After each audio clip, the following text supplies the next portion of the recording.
Lucia Vega froze mid-polish as billionaire tech CEO Victor Reeves waved a document in Mandarin before his executive team, her secret fluency burning in her throat. "Anyone who can translate this acquisition proposal gets my salary for a day, $27,400, Reeves announced, nudging aside Lucia's cleaning cart with his Italian leather shoe. The conference room erupted in laughter as executives exchanged knowing glances. Lucia kept her eyes down, focusing on the circular motion of her cloth against the mahogany table. "Maybe we should just use Google Translate," joked Derek Willis, VP of Operations, his Harvard-class ring clinking against his water glass. "Probably more reliable than whatever discount service we'd get otherwise." Lucia's phone vibrated in her pocket, a reminder of the eviction notice. 72 hours before the court hearing that could leave her family homeless. $27,000, the exact amount standing between dignity and desperation. Her fingers closed around the jade translator's pen in her pocket. Her father's final gift. A skill hidden. A heritage denied. A chance dangling before her. Would revealing her true self to those who looked through her bring salvation or merely new humiliation? The question hung in the air like a prophecy as she slipped from the room, invisible once more. Lucia hadn't always been invisible. 15 years ago, she was the bright-eyed 8-year-old who amazed her teachers by switching effortlessly between 3 languages. Her Chinese mother, Min, had met her Dominican father, Raphael, at an international student exchange in Boston. Their love story had flourished despite cultural differences, bound by a shared passion for languages and education. "Words build bridges between worlds," Raphael would tell Lucia, his voice gentle as he taught her to write characters that danced across the page. By 10, she could translate conversations between her Chinese grandparents and Dominican relatives, earning proud smiles from both sides of her family. The jade translator's pen had been her 13th birthday gift. Cool and weighty in her palm, its smooth surface interrupted only by carved characters spelling "Knowledge illuminates." When she held it close, she could smell the faint sandalwood scent of her father's study, where they'd spent countless hours poring over texts in multiple languages. "This pen belonged to a great scholar," her father had explained. "Now it belongs to another." 3 months later, Raphael Vega was laid off from Reeves Enterprises during a strategic restructuring. After 15 years developing the company's Asian market partnerships, he was discarded with a severance package that barely covered 2 months' rent. The health insurance disappeared overnight. When the persistent cough turned out to be stage 4 lung cancer, the medical bills accumulated faster than the rejection letters from his job applications. Lucia remembered the night her father had returned from an interview at a competitor, his face ashen. "They can't hire me," he'd whispered to Min. "Reeves has blackballed me throughout the industry. Something about proprietary knowledge." 6 months later, Raphael was gone, leaving behind $43,756 in medical debt, a heartbroken family, and a jade pen that Lucia now carried everywhere as both talisman and burden.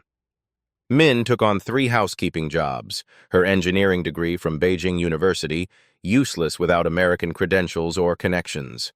Lucia's dream of a linguistics scholarship evaporated when Min's first stroke hit, forcing the 17-year-old to abandon her senior year and find immediate work. Now, at 23, Lucia's days followed a punishing rhythm.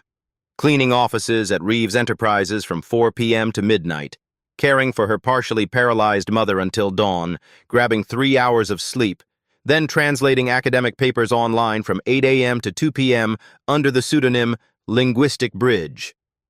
The anonymous translation work paid $22 per hour, far better than her cleaning job's $14 to $25. But clients were inconsistent, and revealing her identity risked losing the healthcare coverage her mother desperately needed. 60 hours of work each week. Every month, $200 for rent on their 1-bedroom apartment, $463 for her mother's medications, $275 for the payment plan on her father's medical debt, $190 for groceries, $145 for utilities. The arithmetic of survival left nothing for savings. For 5 years, Lucia had moved through Reeves Enterprises like a ghost, emptying trash bins while executives discussed billion-dollar deals. She'd learned to make herself invisible while her ears caught everything: strategic acquisitions, product launches, personnel changes. Her fluency in Mandarin, Spanish, and English transformed meaningless background noise for others into valuable intelligence for her. She knew Victor Reeves had cut employee retirement contributions while purchasing a $14.2 million vacation home in Aspen. She knew Derek Willis had taken credit for the Singapore expansion strategy that junior analyst Priya Sharma had actually developed. She knew the company's public commitment to diversity masked systemic wage gaps. Maintenance staff were 87% people of color, while executive leadership was 94% white. Knowledge without power. Intelligence without opportunity. Lucia cleaned their coffee rings while understanding every word they said about Asian markets, Hispanic consumers, and untapped multilingual demographics. The irony wasn't lost on her, but irony didn't pay bills or prevent evictions. And now, the 72-hour countdown had begun. Her mother's disability appeal had been denied again. The final eviction notice would be processed Monday morning. Without $25,000 for back rent and legal fees, they would join the invisible ranks of the displaced, those who built, cleaned, and sustained the city without being welcomed by it. The document appeared on Reeves' desk at precisely 10:17 a.m. on Friday morning. Lucia noticed because she was polishing the glass trophy case nearby, close enough to see the Shanghai postmark and the logo of Huangtech Innovations, one of China's largest semiconductor manufacturers. She also noticed how Reeves's perpetually composed face flickered with momentary panic. By noon, the executive floor was in chaos. Urgent meeting notifications pinged across monitors. The translation team was scrambled. Then the bad news delivered. Lin, the head translator, was in Beijing visiting family, and his 2 associates were at an industry conference in Tokyo. Lucia emptied wastebaskets methodically, moving through the commotion like a shadow, when Reeves burst from his office, waving the document. "Everyone in the conference room, now!" She should have left. Her shift technically ended at noon on Fridays, but curiosity, or perhaps fate, kept her lingering, wiping down already clean surfaces as the executives assembled. Reeves slammed the document onto the table. "Huangtech is offering us exclusive manufacturing rights for our new processor. This could double our market share in Asia." "That's fantastic news," ventured Willis, the confusion evident in his voice. "It would be," Reeves snapped, "if we could read the damn thing. They've sent it in Mandarin, and our translation team is unavailable. They want a response in 72 hours, or they're taking the deal to Samsung." Lucia's heart quickened. She recognized several characters visible on the cover page, technical terms her father had taught her, specifications for semiconductor manufacturing tolerances. "Can't we use a service?" asked Priya Sharma. "For something this confidential and technical?" Reeves scoffed. "Do you want our competitive advantage leaked to every tech firm in Silicon Valley?" The executives shifted uncomfortably. Lucia's cloth moved in silent circles on the credenza. "I'll make it worth someone's while," Reeves continued, his voice taking on a performative edge as he noticed her presence. "Translate this 30-page proposal accurately in 48 hours, and I'll give you my daily salary. That's $27,400. The room fell silent. Then Willis laughed, others joining nervously. "Maybe even the cleaning lady can try," Reeves added, gesturing toward Lucia. "Though I doubt they teach Mandarin in housekeeping school." More laughter, sharper this time. Lucia kept her eyes down, but her fingers tightened around her cleaning cloth. "We'll divide it among the team," Willis suggested. "Use translation software for the first pass, then clean it up." "Fine," Reeves conceded. "But remember, 72 hours until Huang walks. And these documents don't leave this building. Security protocols in full effect." As the executives dispersed, grabbing copies of the document, Lucia noticed 2 things. First, they were badly mistranslating even the title page, murmuring about partnership opportunities when the characters clearly indicated exclusive manufacturing contract. Second, the 72-hour deadline aligned precisely with her eviction timeline. Reeves's daily salary would cover her mother's immediate medical needs and the overdue rent. But revealing her skills could cost her job if she failed, or worse, if she succeeded and threatened the executives' egos. And what if the document contained the same predatory policies that had destroyed her father's career? Would the same company that had ruined her family now profit from her hidden talent? And if she refused this chance, would she ever forgive herself? Lucia made her decision at 1:43 a.m., standing in the dim light of her apartment kitchenette. Her mother slept fitfully in the converted living room, medical monitors casting blue shadows across her face. The eviction notice lay beside Lucia's translation notes, the number 72 circled in red, counting down the hours until Monday's court hearing. She wouldn't reveal herself directly. Not yet. Too risky. But she could test the waters, see how valuable her skills might prove. Saturday night found her back at Reeves Enterprises, her cleaning uniform a perfect disguise for after-hours access. The executive floor stood empty, the security guard nodding familiarly as she wheeled her cart past his station. "Working weekend overtime, Lucia?" "Mi madre needs medicine," she answered, exaggerating her accent, playing the role they expected.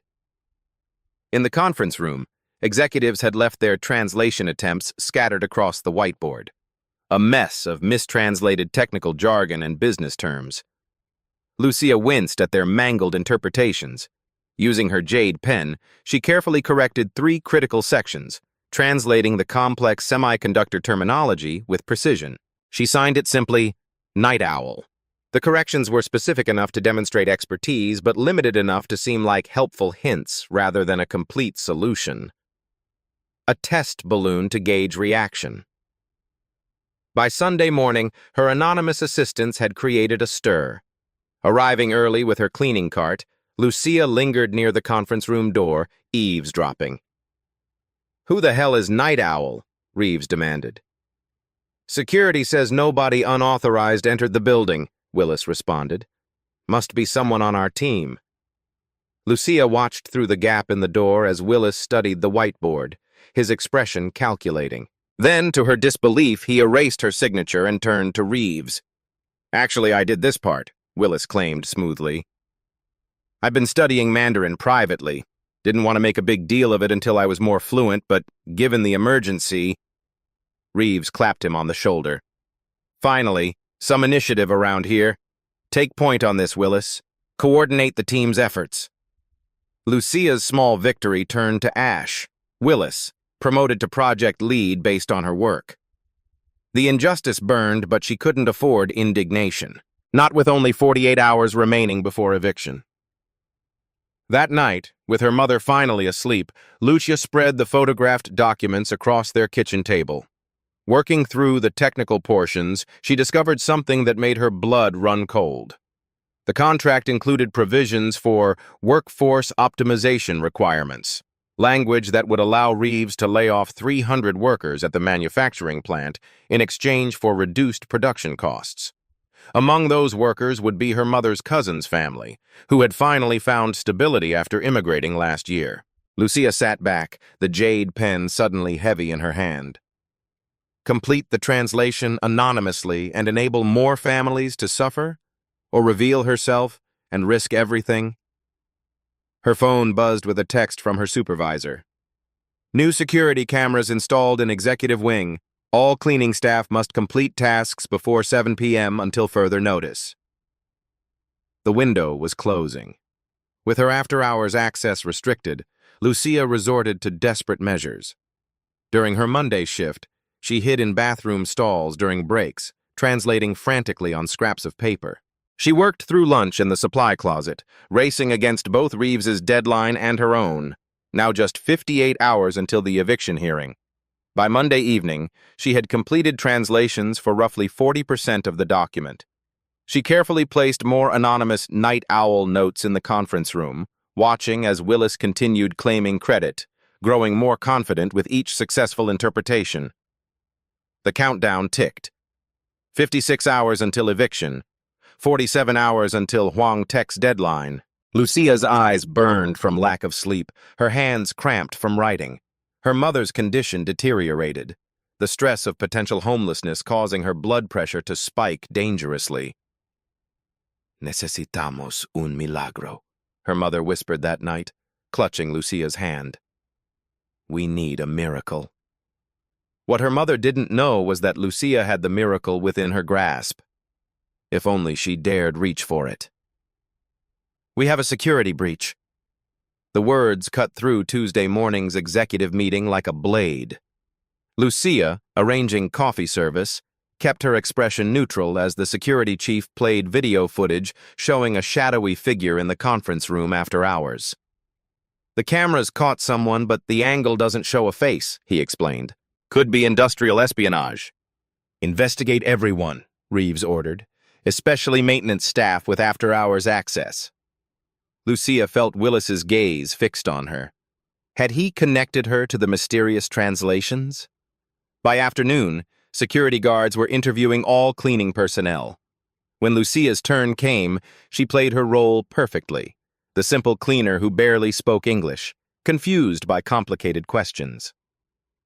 No understand problem, she repeated, hating herself for the stereotype but recognizing its protective power. I clean only. No touch papers.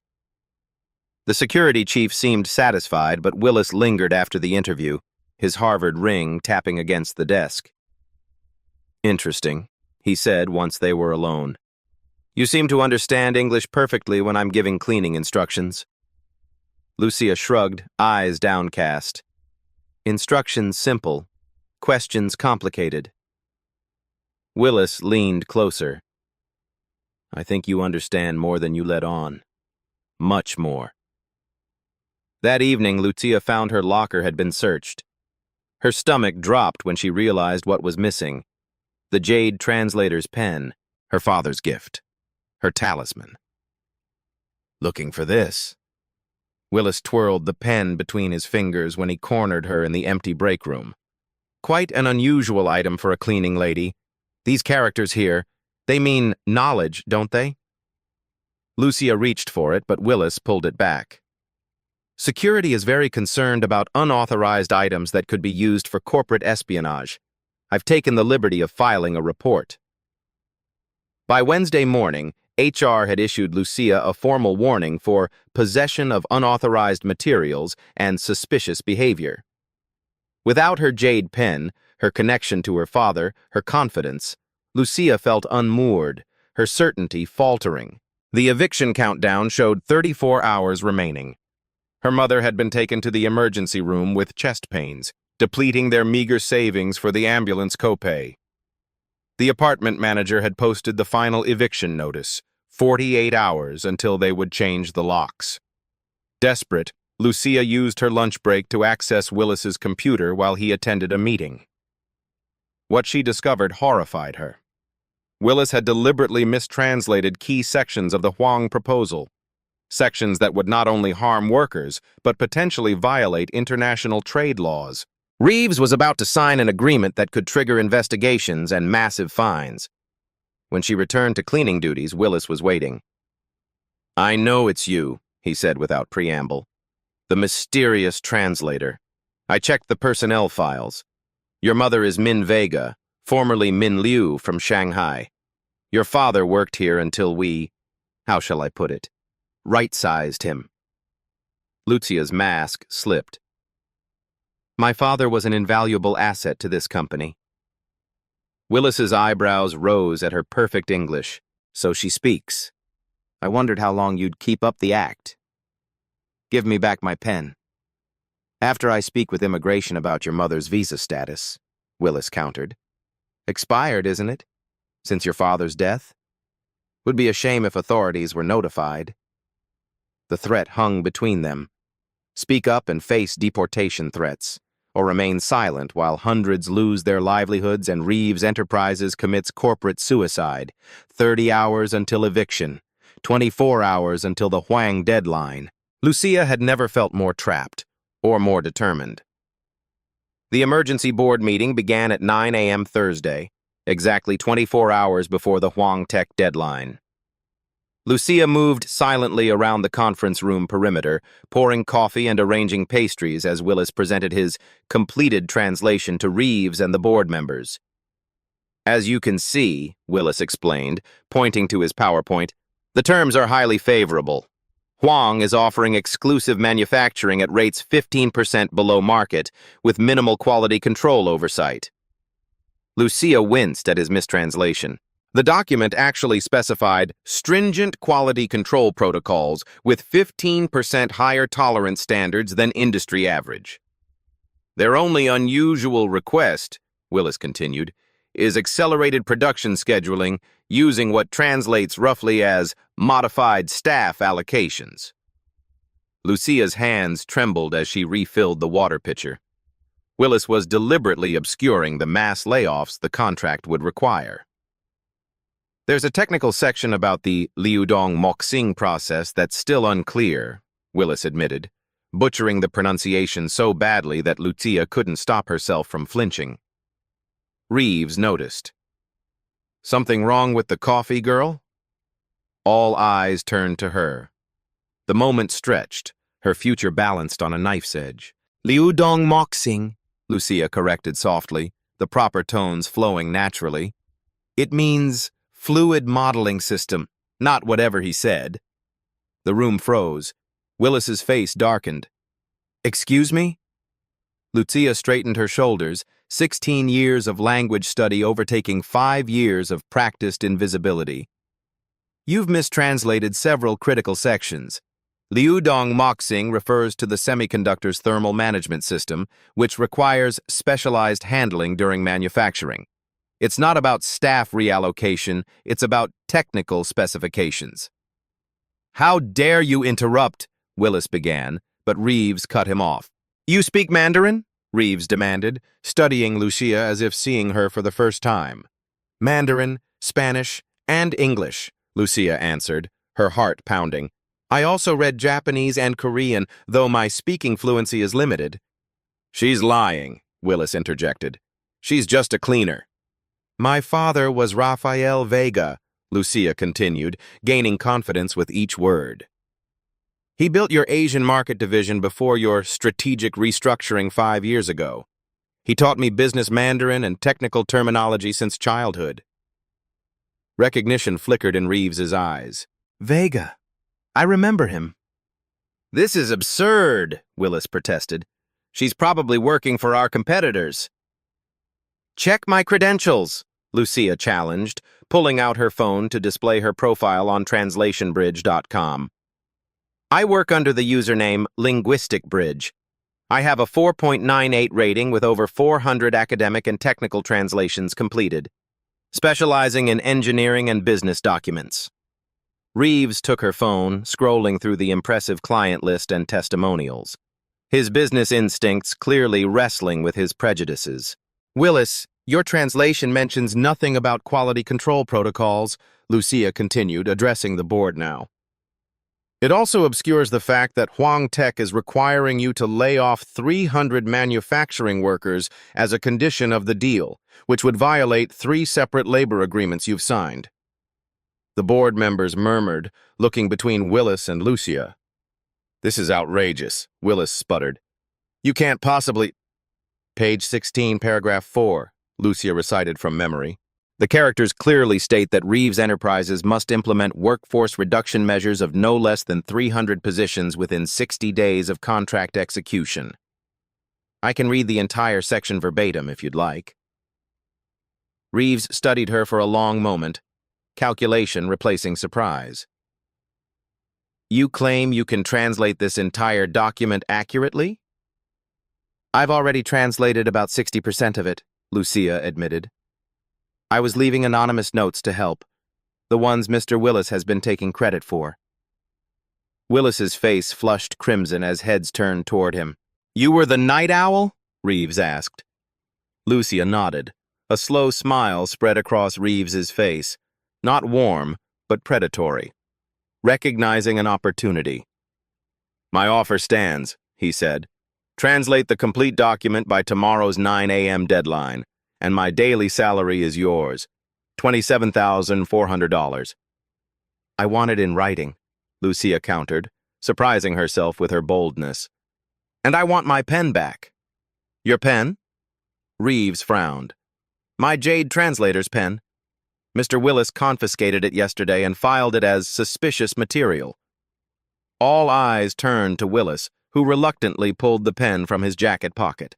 "And I want a written contract guaranteeing my continued employment regardless of the translation outcome," Lucia added, "with a confidentiality clause protecting my mother's immigration status." The room fell silent at her audacity. Reeves studied her with new interest, perhaps even respect. "Draw up the agreement," he finally instructed his assistant, "and get Ms. Vega whatever resources she needs." As the jade pen was returned to her hand, Lucia felt its familiar weight. Cool, solid, grounding. The countdown reset in her mind. 18 hours to translate the remaining document while her mother faced eviction in 36 hours. For the first time in years, she was visible, for better or worse. Lucia worked through the night in a small conference room they'd assigned her, fueled by adrenaline and vending machine coffee. Her fingers flew across the keyboard, the jade pen in her hand guiding her through complex technical terminology and subtle cultural nuances that machine translation could never capture. By 3 a.m., her eyes burned. The characters began swimming on the page. She had completed nearly 85% of the translation, carefully noting discrepancies between what Huang Tech was actually offering and what Willis had claimed.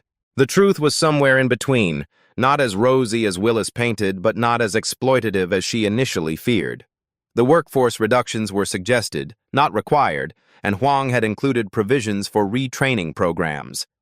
Her phone buzzed with a text from her neighbor who was sitting with her mother at the hospital. "Doctors want to keep her another day. Need $2,200 deposit for continued care." Lucia massaged her temples. 30 hours until eviction. 6 hours until her translation deadline. She allowed herself the moment of hope. Reeves' money would solve their immediate crisis. She could negotiate with the landlord, pay the hospital, perhaps even find better housing closer to medical facilities. She rested her head on her arms, just for a moment. The crash of coffee splashing across her desk jolted her awake. Lucia gasped as hot liquid spilled across her handwritten notes and seeped into her laptop keyboard. "Oh, clumsy me!" Willis stood over her, empty coffee cup in hand, fake concern plastered across his face. "I was just bringing you a fresh cup. You looked so exhausted." Lucia jumped up, frantically dabbing at the spreading liquid with tissues. Her laptop screen flickered, then went black. "My translation?" she began, panic rising. "Don't worry," Willis said with a smile that didn't reach his eyes. "I took the liberty of moving your digital files to my secure drive, for safekeeping. Can't be too careful with such sensitive material." "Give them back," Lucia demanded, her voice steady despite her racing heart. "I would, but unfortunately, there seems to have been some sort of corruption. Technical glitch." He shrugged. "These things happen." The digital backup was gone.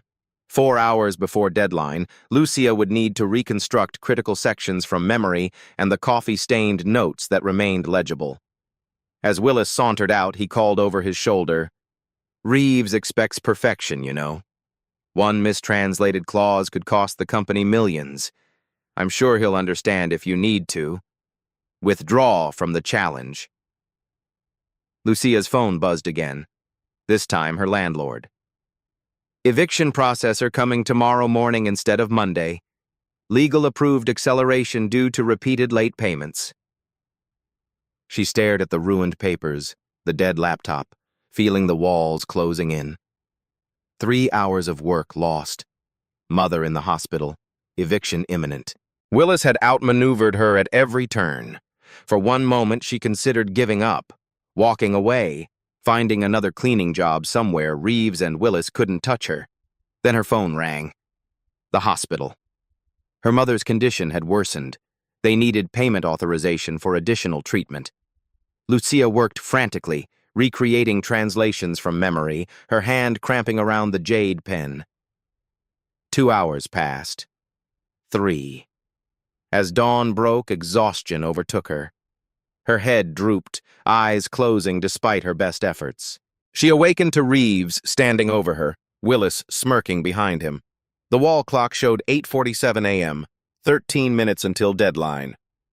"I expected this," Reeves announced, taking in her disheveled appearance, the scattered papers, the coffee stains. "People should stay in their lanes. Housekeepers clean, executives execute. That's why I'm rich and you're, well, exactly where you belong." He turned to his assistant. "Draft a termination notice. Clearly, Ms. Vega violated company policy by accessing confidential documents without proper authorization." "But our agreement," Lucia protested, "was contingent on delivery," Reeves cut her off. "And you failed to deliver. I can explain." "Call Translation Pro," Reeves instructed Willis, ignoring her.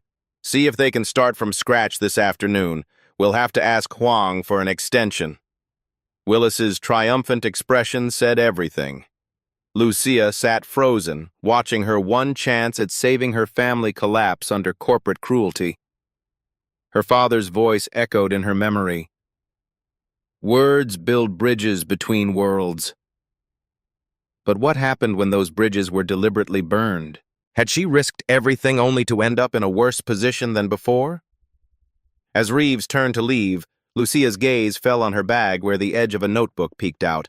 Her father's research journal. She'd brought it for reference, forgotten until this moment. "Wait," she called, a new clarity cutting through her exhaustion. Reeves paused at the door, irritation evident. "We're done here." "My father worked on this exact technology," Lucia said, pulling out the journal. "The GX500 semiconductor series.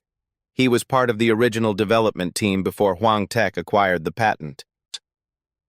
She flipped through the journal, finding her father's detailed notes on the manufacturing process, diagrams, specifications, testing parameters. Information not even included in the Huang documents because they assumed Reeves Enterprises already understood the foundational technology. These notes contain details about the thermal modeling system that aren't explained in the proposal because they're proprietary knowledge. Lucia stood straighter, confidence returning. "I can complete this translation with technical precision no translation agency could match." "You have 10 minutes, Reeves said after a calculating pause. Lucia worked with renewed focus, her father's journal open beside her. The jade pen moved across paper with certainty, filling gaps, clarifying ambiguities, noting technical specifications that the Huang document only referenced obliquely. At precisely 8:58 a.m., she walked into the boardroom where executives had gathered for the Huang video conference. She placed the completed translation before Reeves, who scanned it skeptically. "The video call is starting," his assistant announced. Reeves hesitated, glancing between the translation, Willis, and Lucia. "Ms. Vega, perhaps you should—" "I'll wait outside," Lucia said, turning to leave. "Actually," came a voice from the video screen, "we would prefer if Ms. Vega stayed." Everyone turned to the large display where Lin Huang, CEO of Huang Tech, appeared with his executive team. Beside him sat a familiar face, Mr. Zhang, her father's former colleague. "Ms. Vega," Zhang said in Mandarin, "it is an honor to meet Raphael's daughter. He spoke of your linguistic gifts often." Lucia responded in flawless Mandarin, her surprise giving way to understanding. "The honor is mine, Mr. Zhang. I didn't realize you were aware of my employment here." "We weren't," Lin Huang interjected, "until our intelligence team noted someone was accurately translating our deliberately complex proposal. Few people could navigate those technical terms correctly." Reeves looked between them, understanding nothing of the rapid Mandarin exchange. Lucia switched to English. "Mr. Huang says they included technical complexities as a test. They wanted to see if Reeves Enterprises still retained the expertise my father helped build." And do we pass this test? Reeves asked cautiously. That depends, Lucia answered, switching back to Mandarin to address Huang directly. The proposal contains ambiguities regarding workforce requirements that could be interpreted as requiring layoffs. Was this intentional? A subtle smile crossed Huang's face. Very perceptive. We have concerns about Reeves' labor practices since Mr. Vega's departure. The workforce language was deliberately ambiguous to see how they would interpret it. Lucia turned to Reeves. Huang Tech is concerned about your company's approach to workforce management. They included that section as a character test. Willis stepped forward. This is ridiculous. She's making this up to... Perhaps, Lucia interrupted, Mr. Willis would like to explain why he deliberately mistranslated key sections and sabotaged my work? She pulled out her phone, showing security footage she'd recovered during her night of research.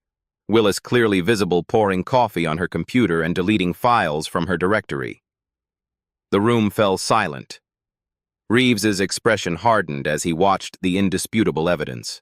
Mr. Willis, he said quietly, you're fired. Security will escort you out. As Willis was removed, protesting loudly, Huang spoke again in Mandarin. We will proceed with the contract on one condition, that Ms. Vega oversees the implementation as our cultural liaison. The jade pen moved confidently across Lucia's notes as she translated the conversation in real time, its smooth surface catching the light, leaving crisp blue characters that smelled faintly of sandalwood and possibility. No longer a memento of loss, but an instrument of her authority. They insist on working directly with me as a condition of the deal, Lucia explained, the power dynamic in the room shifting palpably. Reeves studied her, recognizing the leverage she now held. With the Huang deadline minutes away and millions at stake, he had no choice. Fine, he conceded. Ms. Vega will oversee the cultural aspects of the implementation. The video call concluded with Huang expressing his pleasure at finding Rafael Vega's legacy alive at Reeves Enterprises. As the executives dispersed, Reeves approached Lucia. It seems I underestimated you. Many people do, she replied simply. Our agreement stands. He wrote a check for $27,400, his daily salary. Though it appears you've earned considerably more than that.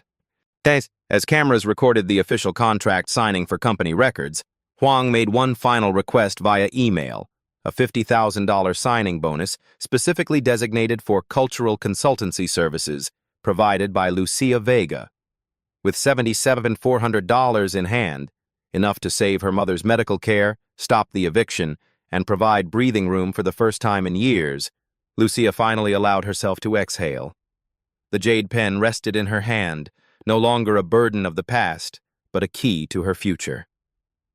6 months later, Lucia sat in her new office, Director of International Relations at Reeves Enterprises. Floor-to-ceiling windows offered a view of the city where she'd once felt invisible. Her desk, polished walnut, not the pressed composite of lower-tier employees, held a framed photo of her mother, now receiving specialized care in a facility close to their new 2-bedroom apartment. The jade translator's pen rested in a small crystal stand, its polished surface catching the morning light. When she held it now, the sandalwood scent mingled with the fresh orchids she kept beside her father's photograph. 2 sensory connections, one to her past, one to her present. Her first official act as director had been establishing a scholarship fund for employees' children, named for her father, and implementing a comprehensive review of the company's layoff policies. Her second had been rehiring workers from her community with proper benefits and language-appropriate training materials. The contract she'd negotiated with Huang Tech had increased Reeves's Asian market share by 32% in 2 quarters. The board members who had once looked through her now addressed her as Ms. Vega, with the same deference once reserved for Reeves himself. Even Victor Reeves had developed a grudging respect for her, not from any moral awakening, but from the simple arithmetic of profit. Her cultural insights and linguistic precision had opened doors previously closed to the company. As Reeves himself had put it in the last shareholders' meeting, Ms. Vega's unique perspective has proven unexpectedly valuable. Lucia smiled at the corporate-speak translation of "I was wrong about her." Her assistant knocked gently. "Your mother's physical therapist called. The improvements are continuing ahead of schedule." "Gracias," Lucia answered, allowing herself the small pleasure of using Spanish openly in these halls where she'd once hidden her multilingual identity.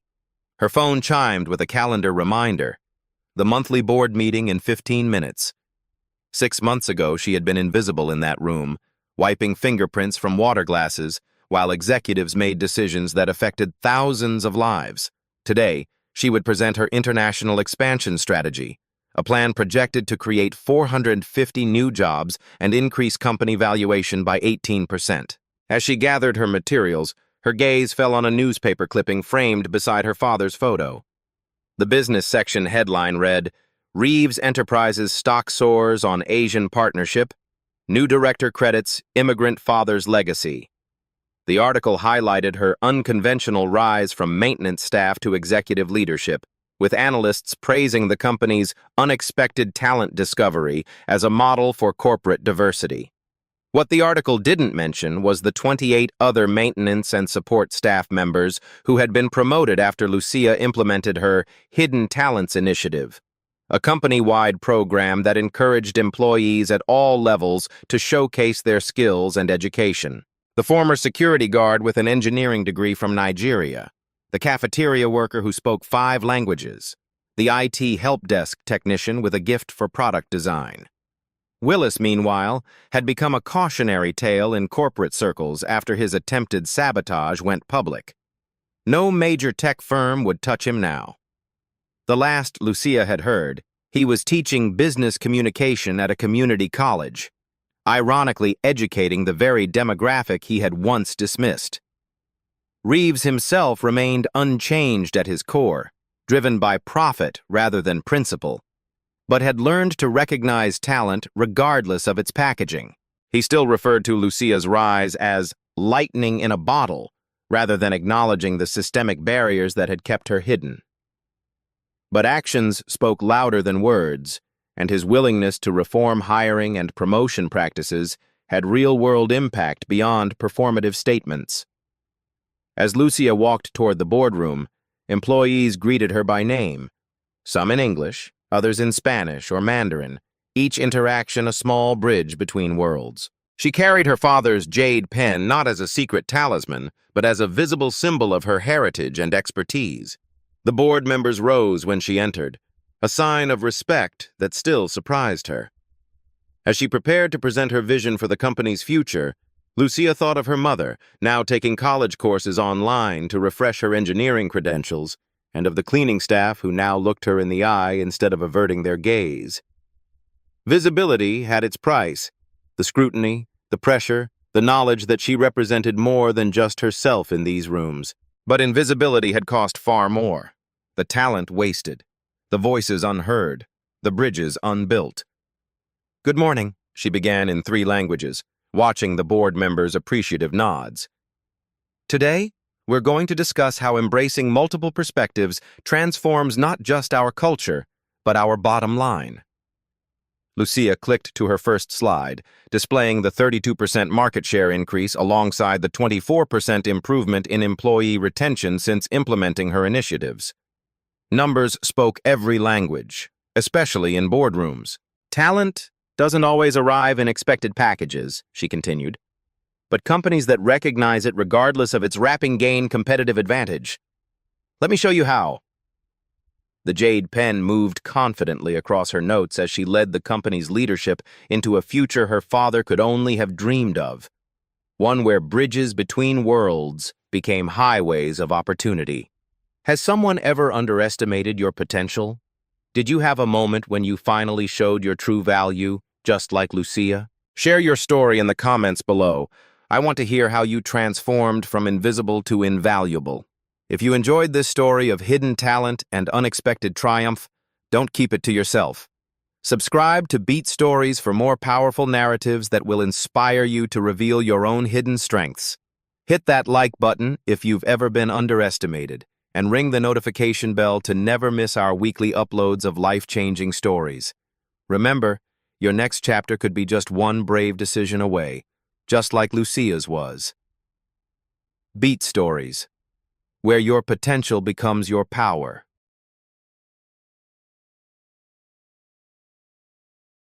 Behind every headline is a human story. At Beat Stories, we go deeper, where emotion meets evidence and drama reveals the system. If this story made you pause, reflect, or feel something, don't forget to subscribe. There's more to come.